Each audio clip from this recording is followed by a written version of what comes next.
that's black.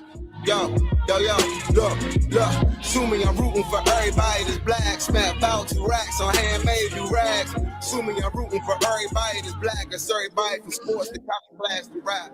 Rooting for tonight. I'm rooting for everybody black. I am.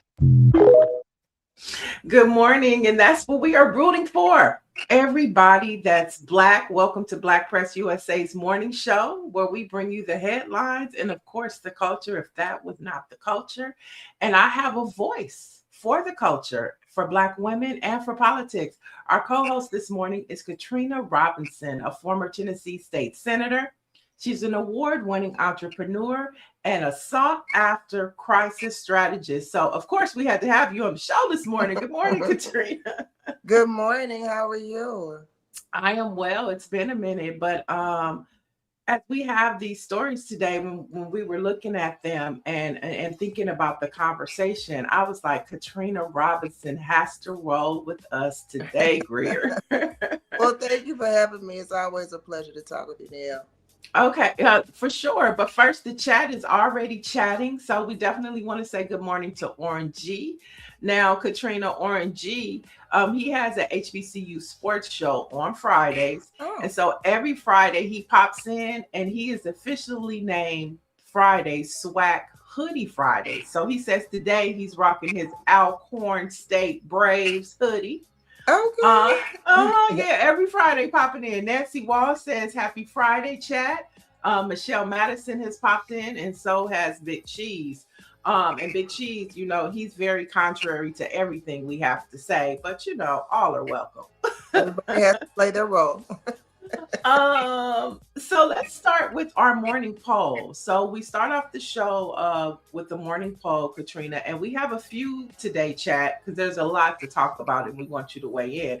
But our first poll is 100 years ago, we fought just to get our history in the books.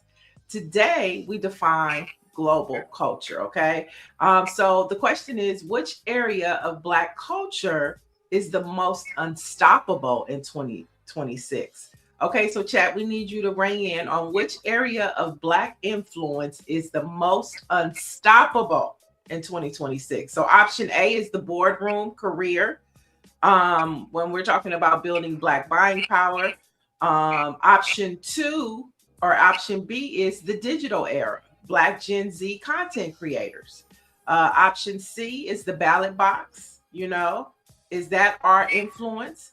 And then D is the HBCU wave, record enrollment in NIL deals. So which force is going to be unstoppable for Black folks this year and as we look into the future? You can chime in on the chat. And Katrina, what would you say?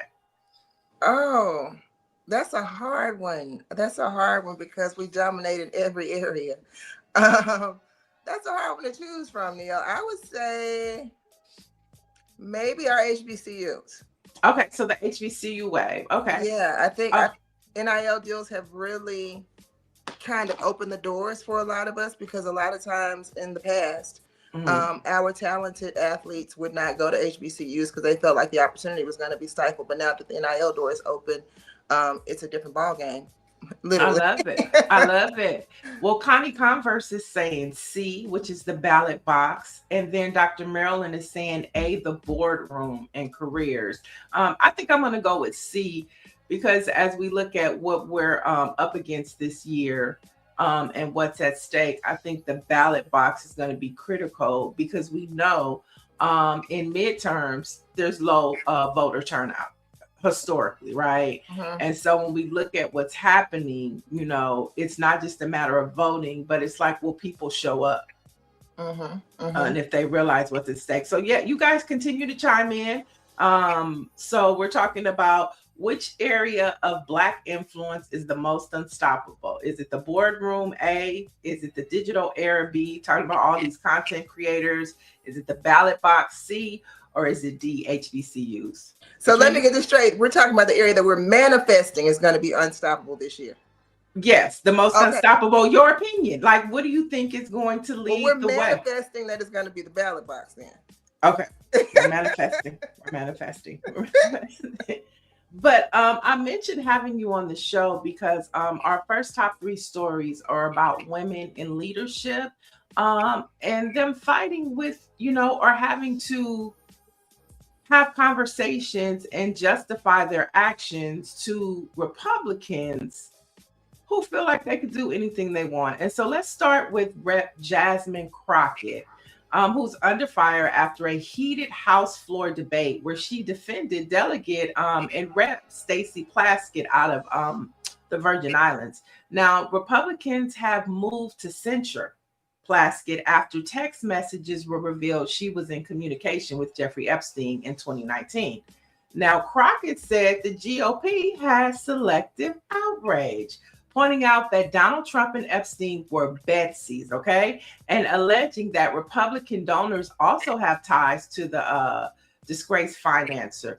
And so, Katrina, you are all too familiar with selective outrage from Republicans because you were in Tennessee in the Capitol as a representative.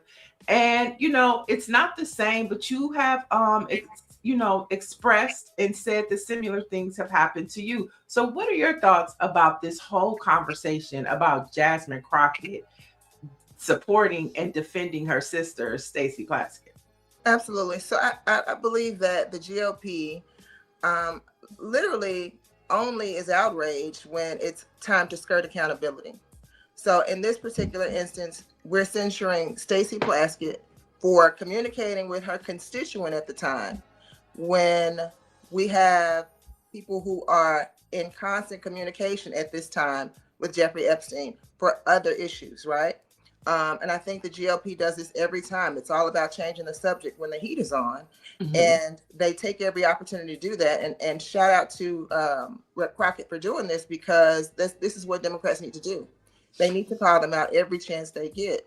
Because if we unveil what's really happening behind the scenes, then nobody's going to be happy.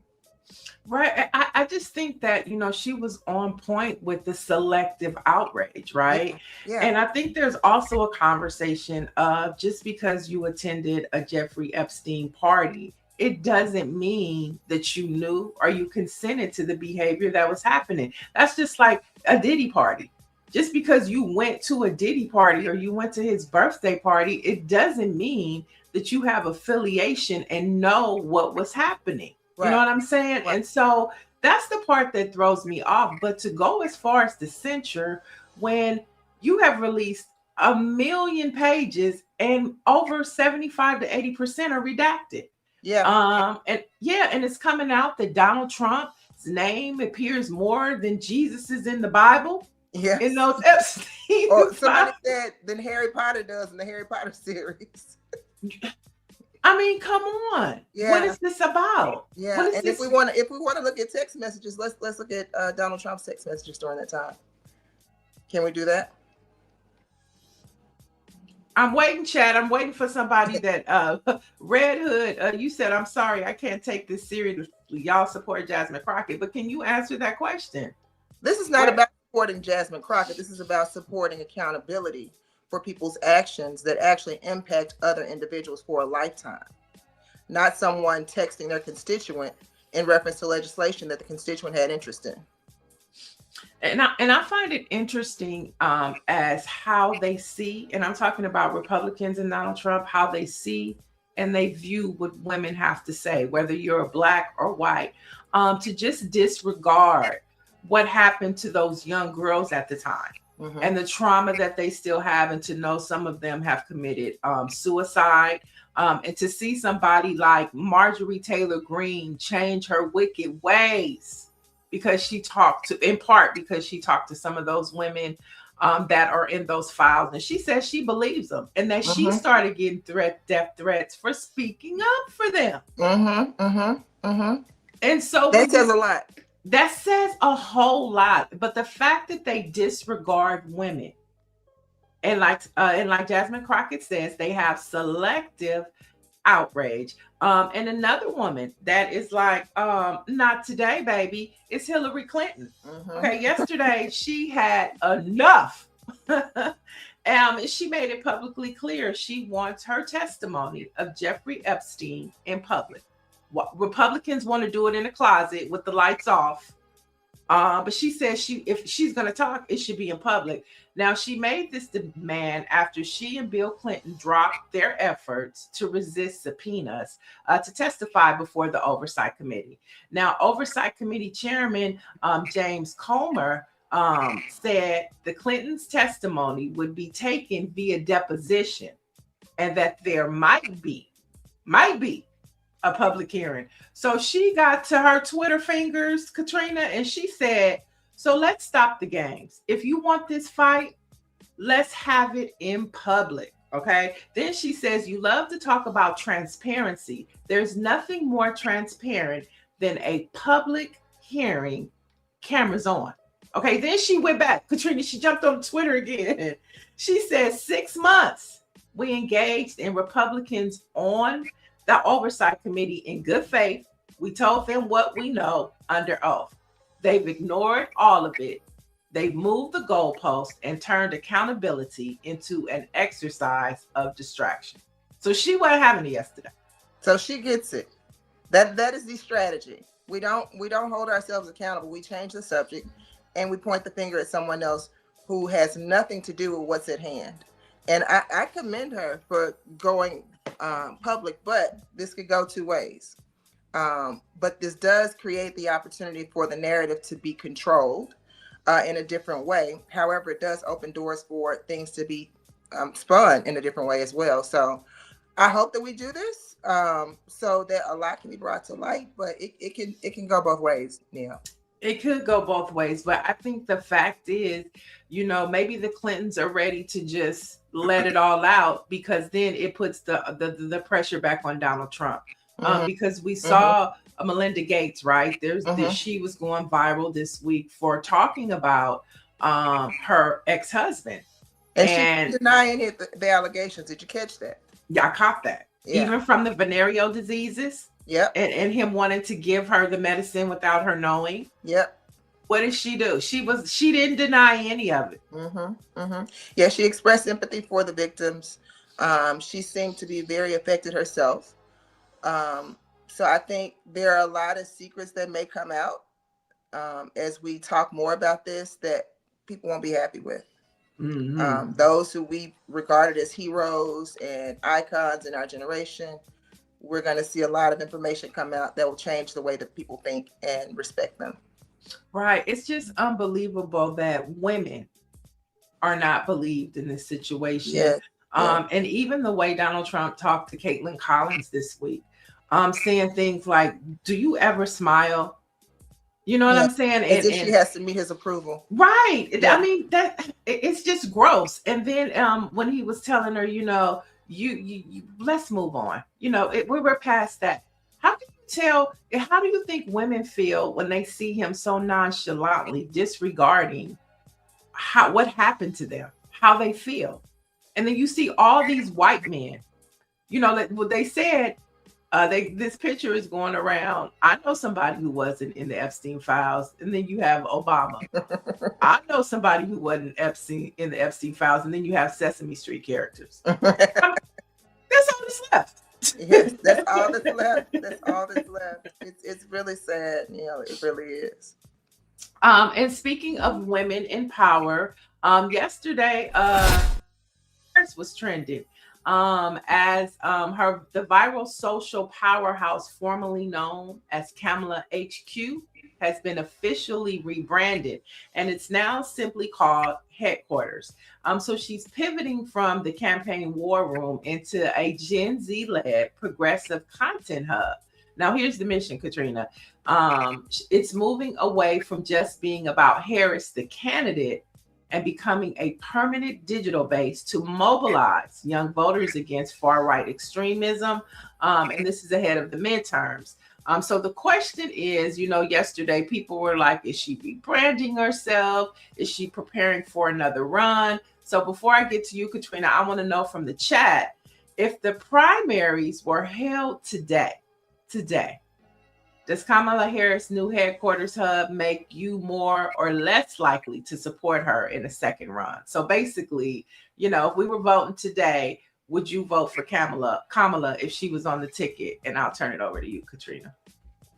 I don't think the headquarters would make me support her. I think what's happening in America today is what's going to make people support Kamala. I will say I was a bit underwhelmed because I was waiting on that announcement so bad for them to announce, the rebranding of it. But I'm all for it. If it's something that mobilizes our younger generation, if there's content that makes people enraged enough to get active and to galvanize the masses, then fine. I'm great with that. However, those who are now dealing with the ramifications of their decisions from 2024, I think the reason why things will turn around is not going to be because of a content hub on social media. It's going to be about how they feel about what's happening in our country today. America is no longer America at this moment.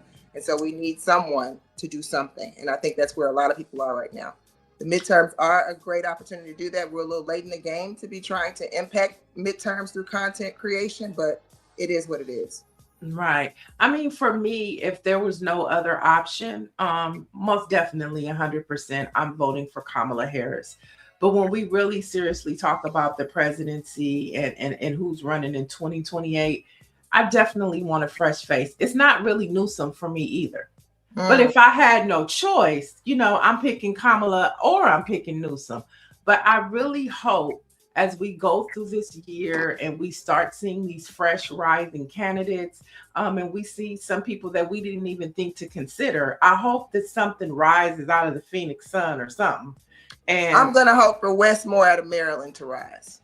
Okay, so do you think that America is ready for another Black president? Obviously so. They better be. We need to be. I love Westmore. I just think that white folks freaked out so bad when Barack Obama became president, because I truly believe in part that's why we're in the state we're in. They freaked out. Okay. I just don't think that this country right now is ready for another Black president. And I think if somebody were to beat Trump, and that's even if he decides to leave, because at the trajectory he's going, he's trying to ban elections. He's trying to nationalize them. Look at what he did in Fulton County. So I am really on the side that he's going to do something to where he's not leaving in 2028. Well, that was my next statement.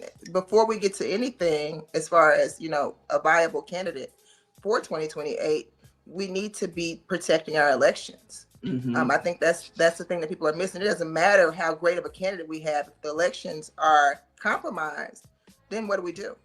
We're stuck with the same thing. Before we move on, you are a former elected official, a Tennessee state senator, right? Yes. Okay. And so, we've been talking about women in office. From your experience being in office and legislation in Tennessee, how are women treated? Especially like in a place in Tennessee, when you're fighting for things like gun reform, when you're fighting for things like housing and equity for people of color. What's that experience like? I will say it depends on where you are and what state you're in. So Tennessee was a super, and still is, a super majority Republican state. I served in the state Senate where we had 33 senators. Out of those 33 senators, only 5 were Democrats. Out of those 5 Democrats, only 3 were Black. And they just happened to be women, right? So you get in these committees, people come to testify. You're one of 9 on the dais in the committee. You're a Black woman. The first thing or the first action of the person who's testifying in support of GOP legislation is going to be to dismiss your credibility and to dismiss your intellect. And so a lot of times we have to prove ourselves even harder when it comes to that. And we have to stand our ground. That's why you see so many of these viral clips about reclaiming your time. And Jasmine Crockett is now the angry Black woman, because you're positioned to be that way, because people come in and want to dismiss your authority on topics. They want to dismiss your credibility, and they want to immediately make it about you being there to prove a point for Black women only. And it's really about what's right versus what's wrong. So it's a hostile environment most times when you're in a white Republican-led legislature. And it's no different in Congress, no different in Senate. It is what it is. So with all that being said, any plans to run for office again, or? Oh, absolutely not. You know what's great for me is being on this side of things, where I'm helping people to navigate getting to office and supporting them while they're there to provide good governance. And I think there's more power in that, because I have influence both ways. Most times when you're in elected office, your hands are tied. If you want to do the right thing, your hands are going to be tied, right? But on this side of things, you're able to be impactful in both ways, whether that's with the constituency, with those who are new to voting or new to civic duty, and then with those who are actually serving in politics. I love it. I always say too, I think that there's more power on the outside. Absolutely. And let root me, right? I don't want nobody in my business. Okay. Okay. And look, even if they can't get in your business, they will create some business. Okay. Okay. That part.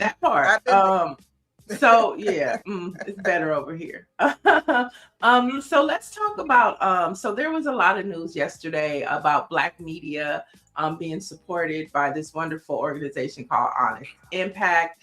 And the work that Black publishers and Black newspaper and Black press are doing around the country will always be highlighted here on the Black Press Morning Show. And Word in Black, which is a group of Black press USA publishers, has launched an insight and research division to center the lived experiences of Black Americans and use community-driven data to reshape narratives about health disparities. And I think this is huge, because when we see polling, right, it's always from these organizations, and they say they've polled 1,500 people, but it might be only 3 Black people that they polling. And so to have, some of the Black Press USA's publishers strategically come together, in particular for this, to do some polling, because this type of polling can end up on CNN. It can end up on Fox News, because it is critical data. And so what they did was they did a poll, and the division first major project dived into an urgent question. What do Black Americans really think about organ donation? And you can chime in the chat too and tell us what you think about organ donation. But what they did is they surveyed 1,500 Black adults, and these adults revealed that they have a deep-rooted mistrust of our healthcare system. They have a fear of medical racism, and concerns about care quality are primary barriers in the organ donation community. So these are all the findings that they found, which is something that we're like, yeah. So 57% of respondents said they do not believe Black patients are treated with the same respect and dignity as other transplant patients. And here's the key, guys. Despite we make up 13% of the population, but Black Americans account for roughly 30% of people waiting for a kidney. And we've been seeing these disparities all week, Katrina, about how, the statistic is 12%, but Black people are at 30%. And none of it is good. None of it is good. And so with all of this said, what are your thoughts about organ donation? A lot of people say they don't, they're not an organ donor on their driver's license because they let you die and they take your organs. What are your thoughts, Katrina? So I'm going to scoop my senator hat off and put my nurse hat on, right? So I've been a nurse for almost 15 years, taught nurses. I actually used to run a dialysis center with kidney patients. Mm-hmm. And I come from the South, where hypertension and hyperglycemia or diabetes is rampant. So I lived in Memphis. Memphis had, in one network, had 24 dialysis centers for one company, 42 for another. It was very prevalent, right? And most of the patients in the dialysis center are African American or Latino American. And this happens because there's such a large health disparity when it comes to education on our health, when it comes to access to healthcare. And a lot of that comes from fear too.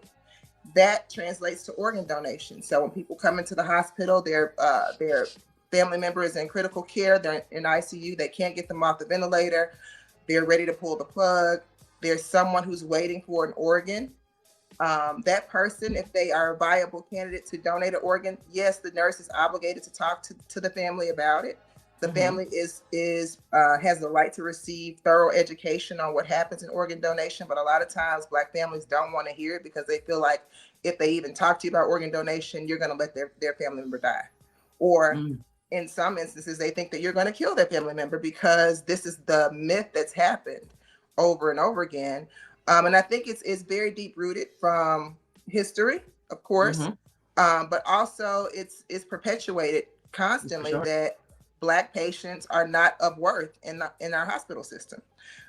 Black women have to advocate harder for themselves because they don't believe that we're in pain.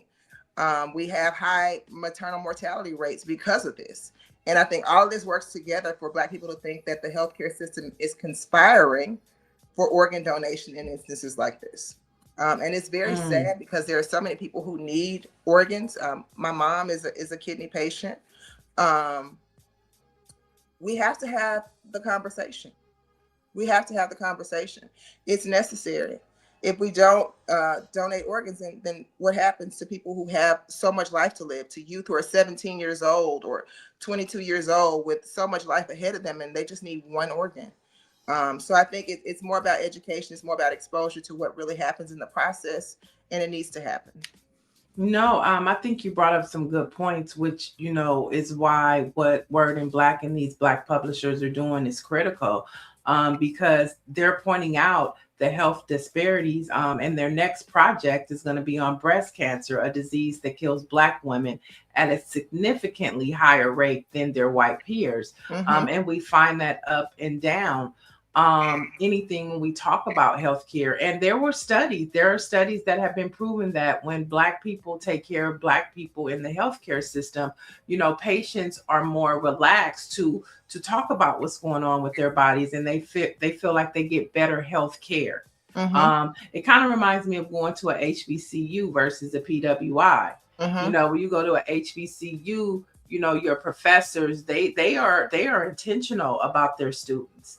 And they care about their students versus if you go to a PWI, you're just kind of out there with everybody. And so, I think those are two examples, healthcare providers that are Black, HBCUs. This is just our experience in this country. We take care of each other better. The chat is chatting. And then Joseph Anderson says, but they do, speaking about the organ donors taking your organs. He said, I've seen it firsthand. Oh my, tell us more. Right, tell us more. Dr. Mellon said, I believe in organ donations. And then she also says, I also give blood because so many of us don't do it. And that has to do with sickle cell too, right? We're the highest rated, individuals that have sickle cell. Well, that's a genetic issue. Sickle cell is common or actually prevalent in the Black community because it's a Black genetic issue. And expound on that a little more. What do you mean by that? So sickle cell anemia is actually a Black disorder.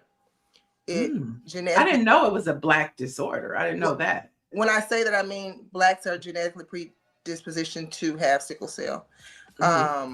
So that's why it disproportionately affects our community, which is another issue because people with sickle cell are often discriminated against in the emergency room. They don't take it seriously because you're going to see more Black patients. It's very rare that you see a white patient with sickle cell.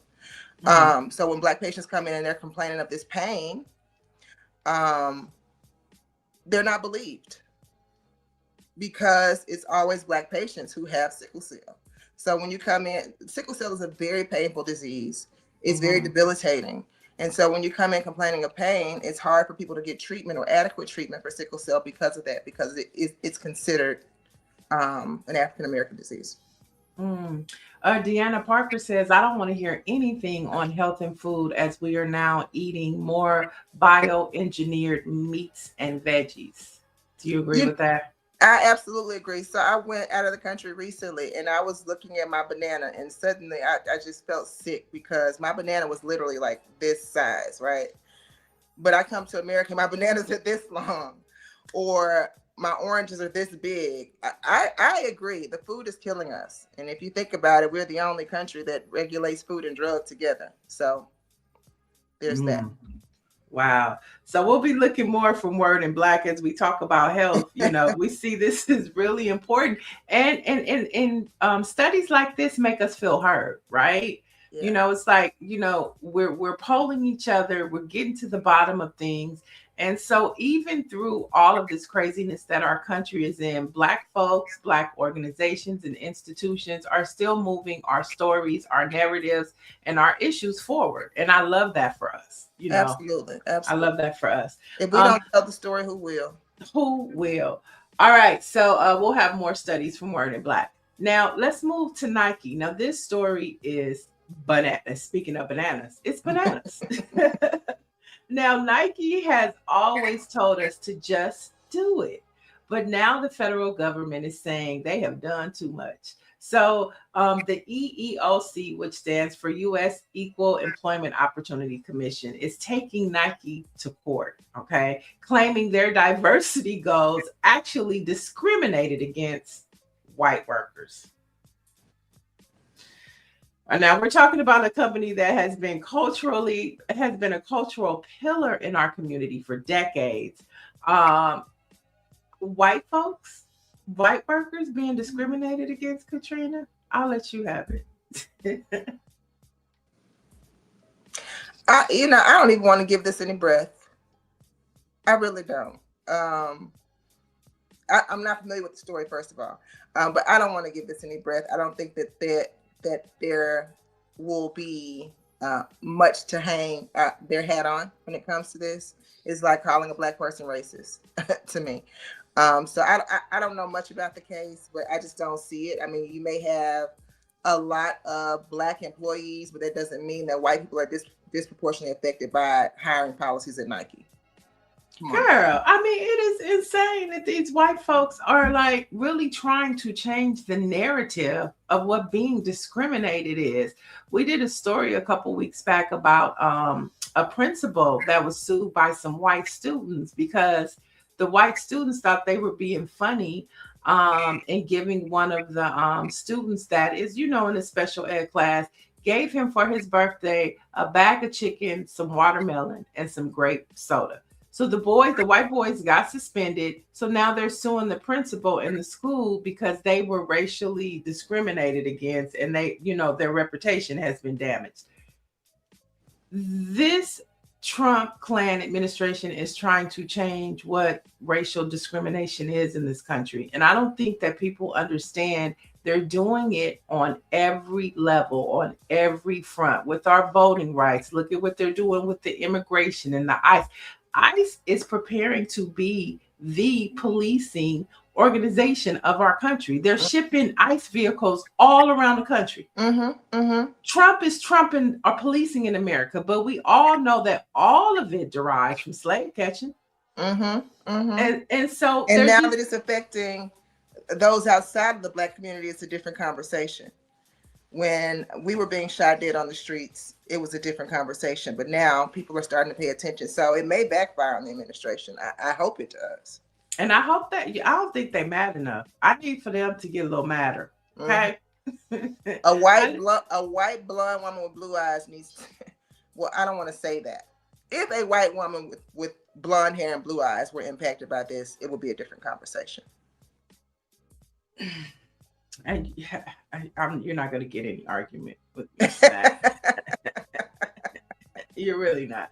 But at the end of the day, the way that Trump is trying to change the whole, trajectory of how we view and see things, if we're not careful, it's going to stick. Okay. And this is an example. White people being discriminated against. I mean, he was the first to say it. White people are disproportionately impacted by DEI. That's this conversation. That's the continuation of that from the top down. That's all this is. So we'll continue to track this story and see where it goes, because what all of the things that Trump's administration is doing is setting a precedent. So if things like this move forward, if it has traction, guess what? It's going to happen to other companies. And you also have to remember that companies that don't necessarily lean into this whole stripping of DEI, this whole stripping of, fairness for people of color, if they're not leaning into this, then they get this type of repercussion. And that's the precedent that this will set if this organization out of the government gets away with it. Absolutely, that's the tactic. But I think Nike better fall back on this one, because don't forget who buys Nike. Okay? Right, and all of their endorsements keeping you afloat, Nike. Right, and all of their athletes are predominantly African American. Absolutely. So there you have it. Okay, so since we're talking about different agencies doing foul things out of this Trump administration, let's head over to the education department. Oh, I like that, Greer. The education department has dismissed nearly every discrimination complaint it received last year due to the Trump administration's massive reduction in force. Now, this is according to a government watchdog report. Now, at the same time, they've dismissed all of these discrimination cases that have been filed by people of color. The Government Accountability Office found that the administration's attempt to lay off about half of the department's office for civil rights, a move that was challenged in the courts, okay? This has cost us taxpayers as much as $38 million. Says 28 million there, but this report says 38 million, as much as. So we're paying for their lack of strategy, because that's one thing that this Trump administration does not have is strategy. They just do shit. Okay. They just do it. And then it's like, well, that didn't go so well. So let's try this. Yeah, they don't think it out. They would do a lot better, but I'm not gonna tell them. But come on, let's have some strategy. So now they tried to fire these people. It's cost us 38 million, and the people are still there.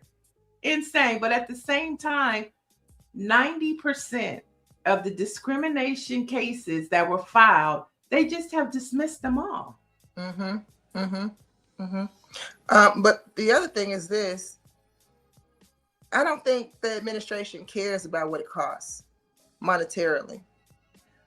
Whatever they gain as far as narrative is concerned, as far as the Trump Kool-Aid is concerned, that's really the main objective. It's never about strategy or about progress. It's really about how much can we wield our power to outrage people, but also to gain allies. And so with this particular effort, we've spent $28 million. You got 247 people on leave that we've been paying. What is the point? Right. You're stressing the American people who have student loan debt, those who are working every day to be able to provide for their families, to pay student loan debt back. But we have people on leave because we want to dismiss claims to save money, but we're spending more money with the people on leave. Make it make sense, Neo. It doesn't make sense at all. You're not going to recoup any revenue through student loans. Right. You're spending more revenue with people on leave. Where's the progress? What's happening? I just feel like there is no the only solution that we have is to focus on the midterms. You know what I mean? And I feel like there's not enough conversation being had from the Democratic Party about what's at stake. It's never enough. Why are we waiting? What are you waiting for? The summertime, the fall. And I may get in trouble for saying this, Nia, but the Democratic Party has a habit of sleeping at the wheel. I'm sorry. This is the time where we should be having messaging like rapid fire right now to get people more outraged, because it's one thing to be concerned about ICE agents and their oversight or overreach. It's one thing to be concerned about DEI. It's another thing to be concerned about, the Epstein files, but how does this come together to impact our electoral activity, right? How does that make a voter get to the polls? And I think the Democratic Party is really missing the mark right now in how we rapid fire this messaging out to our younger generation, because they're the ones that are going to be outraged enough to do something different. And a lot of people shy away from that because they don't feel like young people vote. But I think we're in a different time now to where it's so in your face, you can't turn your eye, right? Right. In the past, people would say, well, it doesn't affect me. I don't need to vote because it's not going to matter anyway. But at this point in time, if you turn on the TV, if you're on social media, Instagram, TikTok, Facebook, whatever you, Snapchat, if you will, you're seeing it. And so I think there's an opportunity there to get our young people engaged, which, you know, I think that's really the strategy behind the headquarters change, right? But if we don't take that opportunity to have these conversations about how this impacts you, why things are happening the way that they're happening, and the party's not leading the charge on that, then we don't have any power. We're going to see the same thing over and over. It's actually going to get worse.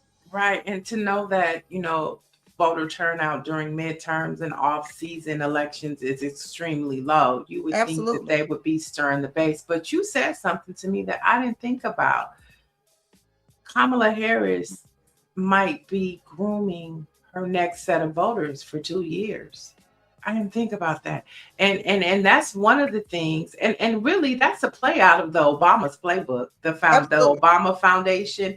I mean, I remember the Obama saying they don't even think about us no more. They focused on the young people because that's going to be the change. They literally said that they ain't trying to change nobody over 35. They're not trying to change their mind. Right, because y'all got trying to change their mind up anyway. We're going to get these young, fresh minds that are open, that don't see color the way that it's been seen in the past. It's, you know, we focused on them. And so she's taking a play out of the Obama's playbook. Yeah, that's why I said it's not going to be impactful for midterms. But 2028, you'll see something different. If she does it, then that's a game changer. If she's able to mobilize the Gen A's and the Gen X. Are we on Alpha now? Alpha or Beta now? Alpha, the Alphas and the Gen Zers and the Millennials. The Gen Zers and the Alphas. If she's able to mobilize that base, that's a game changer for her. Absolutely. And I think that's really the game plan. So a lot of, if you look at some of the research and polling, there is a lot of negative perspective on the Harris campaign. And so taking Kamala out of the equation and making it a blanket headquarters is strategic in a way, because it not only makes it less personal to her, but it creates a wider platform for young people to get engaged, whether it's about what's happening with ICE, whether it's about what's happening with their education or healthcare. It creates a larger platform. So whoever is the candidate, now you have our interest, right? Right. Let's go to the chat for a minute. Dr. Marilyn is saying, did y'all see Agent Orange talking at the prayer breakfast? What was he doing? He also told on himself that he rigged the 2024 election.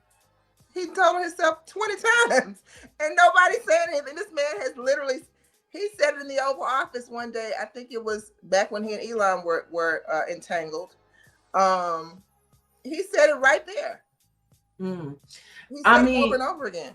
I mean, and so I want to encourage everybody, if you haven't, there is this documentary on Netflix called The Family. And it is so good. It gives you so much insight, and you probably would be, surprised, shocked, because it's about how Christianity and leaders, Christian white evangelicals leaders, are really running the White House.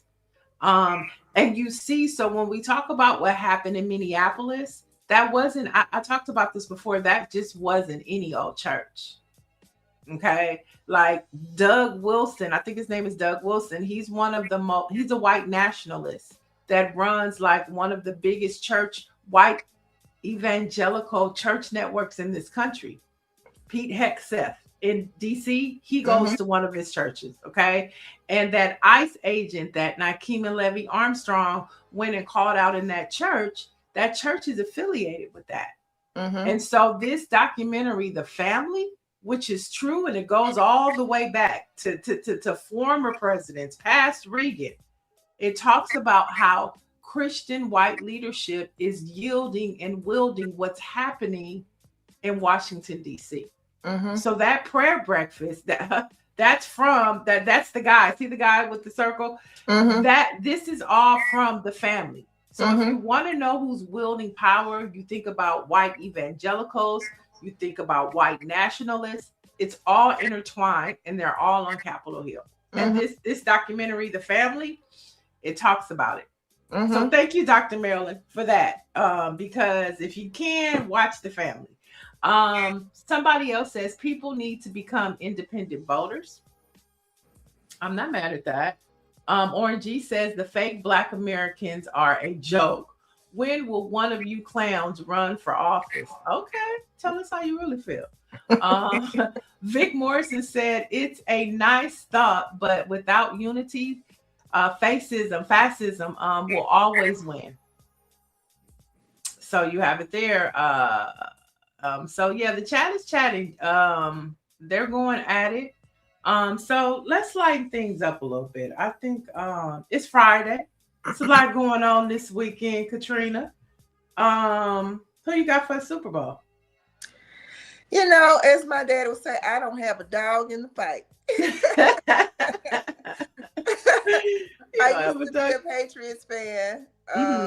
But yeah, I don't have a dog in the fight, honey. Well, I say I'm going for Cardi B. You know, I'm rooting for Cardi B. So I guess that means I'm going with the Patriots, Stephon Diggs. You know, I'm rooting for Cardi. I'm rooting for Cardi. You know, that's what I'm doing. Is the way to root for it, but I'm rooting for her. Yeah. Well, let's talk about it. There's that. Seattle Seahawks versus the New England Patriots. You have one owner that has been seen hanging with Trump. Was just at Melania's debut, and I'm talking about Robert Kraft, the owner of the New England Patriots. And then you have the Seattle Seahawks, who has never given to a Trump organization or campaign, and that is a more progressive style. So if you line the two up like that, you know, I might have to flip and go on over here with Seattle. Okay. Yeah, if we're talking about, you know, the right team to support in this, but we all know how the NFL works, so we'll see who wins. All right, Chad, let us know. That's who I'm rooting for. I'm like Issa Rae. I'm rooting for everybody Black. That's the Black team to me. That right there. So Chad, let us know who you going for at the Super Bowl. You could be just going for Colin Kaepernick, you know, who knows? But so the Super Bowl is happening this Sunday. Matchup Seattle Seahawks, New England Patriots, happening at the Levi Stadium here in California, but up north in Santa Clara. Halftime show, Bad Bunny. You know, have you been practicing your Spanish? Do you know the songs, Katrina? I'm just gonna turn my caption on. I'm gonna turn my good idea. But no, I'm hoping that Cardi will perform her song with him. Okay. I didn't know they had a song. I know that they've been talking about Cardi may pop out, but I didn't know they had a song together. Yeah, they have I think it's called I Like It. I Like It. No, that's not that song. But okay, I'm gonna have to Google. I'm gonna have to check it out. Yeah. You know, I'm gonna have to get ready. You know, for that. So now here are some of the things that are happening around the Super Bowl that you might want to pay attention to. Any Green Day fans out there? They're having a Bay Area homecoming, of course, Bad Bunny halftime show. And then you have Coco Jones, who will be singing the Negro National Anthem. Looking forward to that. Lou Russell. I love her. Yes. Lil Russell, are you familiar with him? Mm-hmm. Okay, yeah. I love him. Okay, well, I've become a fan. So he's performing the tailgate party. He campaigned. He said the Bay is his area. He should be a part of it. He campaigned so hard that he caught Rock Nation's attention, and now he just signed a deal with him this week. Awesome. Talk about manifesting, I okay? know that's working. That's working. Manifesting. So now, his whole game has changed. Yes, yes, yes. And if you want to know who I'm talking about, just go to Instagram and follow Love Russell. It's L.A. Russell, okay? And You so told me something because I always thought it was L.A. Russell. I didn't know it was Love Russell. it's Love Russell. Okay, got you. I had booked him for something week before last, and his team sent back L-U-H Russell, so that it would be pronounced right. So it's Love Russell. I'm like, okay, but can we hear that? No, can we hear it, Greer? Maybe not. Yeah. We'll see you at the Super Bowl. And win. On February 8th at Levi. Yeah. We'll see you at the Super Let's go. Bowl. Let's go. Let's go. We'll see you. We'll see you. We'll see you. We are We'll see you. We'll see you. We'll see the official We'll see you. We'll see Hype you. House We'll band see you. Live at the of Super Bowl 60 We'll see you. We'll see you. in the Bay Area. We'll see you. We'll see you. From the Bay Area. We'll see you. We'll see you. It ain't never happened before. Live at the Super Bowl. Hey. Okay. Talk about manifesting. If you don't walk away with nothing else about this Super Bowl, is that Love Russell manifested his dream. Not only did he manifest performing at the Super Bowl, but he got him a record distribution deal out of it. He still kept all of his. Manifested and worked. He manifested it, and his story is so unique because he started in his garage, in his bedroom. Then he went to his garage, and he does these live shows in his garage in his backyard, and it's become this phenomenon. Mm-hmm. And so now every day he's putting out there, he's selling. Let me tell you something. This boy is selling CDs for $11,000. Snoop gave him $11,000 for a CD. Kyrie Irving, I think he gave him $11,001. He just got another $20,000 from some. He is changing the game. He's changing the game so much. Jay-Z went to the Bay to have a meeting with him. Okay, Lil Russell. Yes. Okay. Little boy is bad. Love him. I just hope that it don't let it go to your head. No. All right. And speaking of sports, the opening ceremony for the Winter Olympics starts today. I'm excited. Are you excited about that? Not really, but I'm a Summer Olympics girl, but okay.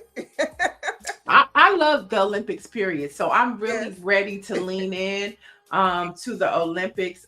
There are some firsts for African Americans that we should be excited about. Layla Edwards, she's going to become the first Black woman to compete for U.S. Olympics on the hockey team. And so I'm looking forward to seeing her. And so that's going to be interesting to watch. I'm not a big hockey person, but because of her, guess what I'm going to do? I'm going to lean into some hockey. Well, you know what? I will too. Mm-hmm. Okay, let's go. And so, we have the ice skating. I love the ice skating. We love to see the Jamaicans in the bobsledding. Yeah, let's see that. And there's a female, I can't think of her name right now, but she broke her, what is it called? Your ACL in her knee. Right. And she's going to ski on a torn ACL. That could be career ending. Well, she's in her 40s, so I think she's just going, hey. Oh, she's like, this is the last hurrah. Whatever it is. Yeah. Yeah. I get it. Yeah, so that'll be interesting to watch because it's extremely dangerous. So all eyes will be on that on Saturday. My Lord. So we have the Olympics and we have the Super Bowl, and it's all going down on Peacock. Peacock is winning right now. Mm-hmm. Mm-hmm. Okay. And so last but not least, this is a good story to talk about. It started trending yesterday, and I'm talking about Glorilla. Now Jay-Z says nobody wins when the family feuds. But Glorilla's sister, Kira, recently took to social media to vent, suggesting, well, let's see. Is this the video, Greer? No, it's not the video. I don't think we can play her video. Oh, it's too much beeping, right? It's too much beeping. You won't even understand it. Okay, so basically, I'll tell you what she said without all the cuss words. She suggested that once one person in the family makes it, they have a moral responsibility and financial obligation to lift the entire household out of their circumstances. So her sister says Glorilla is not breaking bread and that her mama still works at FedEx and that Glorilla needs to do it. I mean, what do you say? So, I may be a little bit biased because I'm a Memphis girl, okay? Glorilla really doesn't owe anybody anything, if we're being honest. However, when the family has lived in poverty for all of these years, it is assumed that if one of us makes it out, we all make it out, right? That's the thing. But we got to be honest. Victoria, or if y'all want to call her Kira, whatever you want to call her, she's no... Oh, you know her by her government name, Victoria. Okay, tell us what you know. She's no Damon Wayans or Marlon Wayans to Keenan, okay? So we have to be realistic about the family situation. We don't know what happened in that household when they grew up. I mean, I know there was a big issue about a domestic violence issue between her and Glorilla in the past. So I can understand how there can be some bad blood between sisters. And I really think the family is used to her, but we're not used to her. So if it were an issue, we probably would have heard from the other 8 siblings in this whole situation. But I don't agree that just because one sibling makes it out that they are obligated to pay for a lifestyle for the other siblings. Now, what really upset me was that girl getting on TV and telling TMZ she only wanted $2,500. You're doing all this for $2,500. Glorilla, please just cut her a check, please. Now, what about her saying that Glorilla's mother still works? I think, from where we come from, there are NFL players who come from Memphis. There are rappers and entertainers who come from Memphis. And sometimes the mother and the father, they don't want to leave their homes. They want to stay in Orange Mound or Whitehaven or wherever they live. They want to work their job because they want to maintain their independence. So I really think if the mom is working, she's choosing to work. That's what she wants to do. Okay, so chat. Let us not forget Oprah Winfrey's mama didn't want to leave her house. Exactly. Okay. All right. Well, I mean, here's this young lady is just. I think she's looking for 15 minutes of fame, which we're giving her. Or she needed $2,500. It sounded like, well, and that was nothing. That was chump change. Girl, you're not gonna give me $2,500. Okay, watch this. Stand by. Shade Room. Neighborhood Talk. Hollywood Unlocked. TMZ. Let's go. Well, they said she'd been trying to get on TMZ for a while. That was some of the chatter. She had been trying to talk to TMZ in the Shade Room for a while because she was Glorilla's sister. So now she got her wish. Hopefully this quiets her down and Glorilla and Brandon Ingram can go about their life. But she surely ain't gonna get nothing now, honey. Well, here's the debate. Let's settle it. If you made $10 million today, is your family entitled to a cut? My family? Yeah, that's just that's just for the chat. It's for you. It's for me. If we were able to clear a check for $10 million today, is our family entitled to a cut? I don't agree that my family is entitled to a cut. Now, I would give my family whatever they need, but I don't believe they're entitled to anything. Whatever I choose to give them is what I choose to give them. Listen, y'all, I'm sorry. I just got to say, $10 million ain't enough. $10 million is not enough money these days. It's not a lot of money these days. $10 million used to be a lot of money, but $10 million, like, nah. But that's not the question. That is not the question, Greer. Come on back in here. The question is, if you got $10 million, does your family deserve a cut? I don't think they're entitled to a cut. But I think that when you people, what about your kids? What about your kids? Oh, my kids, I'm going to take care of, right? But they're not entitled to. If we're only talking about $10 million, because that's how I'm looking at it. I'm looking at it's only $10 million. Okay, let's do 50. Okay, 50. The question is, are they entitled? So you like literally like, okay, 10 million ain't enough to share. Okay, let's go 50. 50 But million. either way, Neil, like look at MC Hammer. Like you can't take care of everybody. You have to be. And I'm gonna take care of my mama and like, my kids, and that's 10 it. siblings. Like if I have to take care of 10 siblings, and I'm just now getting into the industry, I don't have a guarantee that I'm gonna, make it for my lifetime. So I have to be very diligent about how I spend my money. So I understand where she's coming from. But if it was my family, yes, I would feel like I need to take care of my mom. Me and my daughter actually had this conversation the other day. I said, baby, if I'm rich, I'm rich. You're not rich. But but I feel like, yes, I do want to contribute to the lifestyles of my family, because I don't want to be living, my dream life and they're living in squalor, of course. Right. But you're not entitled to anything that I've worked for, that I've sacrificed for. You don't know what I've had to do in order to get to where I am. That doesn't make you entitled to any of it. So if you see your loved ones, people you grew up with, living in poverty, and you're walking around with $100K Hermes bag and $60,000 shoes, does it matter? That my loved ones, yes, it does matter. Okay. Loved ones being the key phrase. Got it. Nancy Wall says the word entitled is the problem. Yes. Michelle Madison said, I would help out any family member in need who genuinely needed it. Dr. Marilyn is saying my children and new granddaughter. And then Michael Carter says someone said she might be angling to get a Zeus network, get on Zeus network or something. Oh, wow. Well, I tell you what, she does look like, that they do look like sisters. That there's no denying that. There's no denying that one. Her new nickname is Brorilla. Child. Have you seen that? No. But one thing is she is getting her 5 to 48 hours of fame. And hopefully, they could work it out and, things could work out. Because if she needs $2,500, give her $2,500.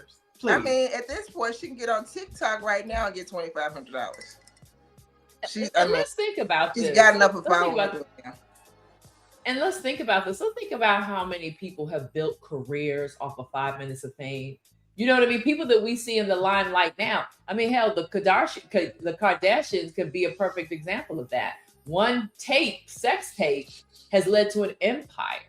So, you know what I mean? So if you're savvy enough, you can take a moment like this and, she could start a podcast tomorrow. You know what I mean? And just start having conversations. I'm talking about the sister now. Right. So it's plenty of siblings or people who took advantage of a 5 minutes fan and have whole careers. I was done when she told the internet what she wanted to do with the $2,500. Now I understand. What does she want to do with it? She wants to buy drugs to stretch the money.